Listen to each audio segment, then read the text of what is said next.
Bonjour à toutes et à tous.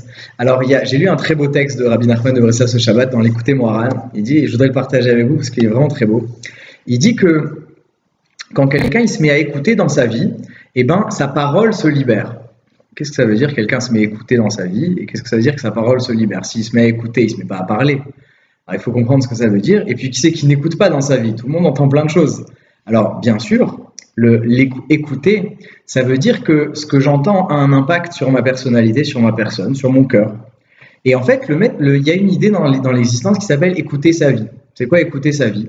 Ça veut dire arrêter de vivre d'une certaine manière en pilote automatique. Pour donner un exemple sur le plan personnel ou psychologique, quelqu'un qui aurait une déception affective ou une déception émotionnelle dans son enfance ou dans son passé plus proche, eh ben, des fois, il développe des blindages.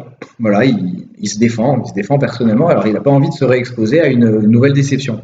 Mais finalement, cette personne-là, elle a installé un pilote automatique, une espèce de distance entre son cœur et son existence, qui le rend imperméable à de nouvelles expériences personnelles très riches et à toute la richesse de l'existence.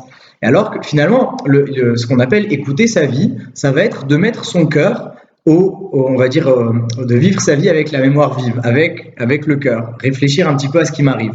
Sur le plan personnel, on a déjà commencé un peu à expliquer. Sur le plan spirituel, ça veut dire réfléchir en quoi ma vie, elle me fait avancer. Qu'est-ce qui m'est arrivé aujourd'hui? Sur quoi c'est censé me faire avancer? Pourquoi est-ce que Dieu m'a envoyé ces histoires-là? Pourquoi est-ce qu'il m'est arrivé ça? Pourquoi il m'est arrivé ça? En quoi ce que je vois dans ma vie me renvoie à ma réalité intérieure et m'aide à grandir dans mon existence? On appelle ça écouter sa vie.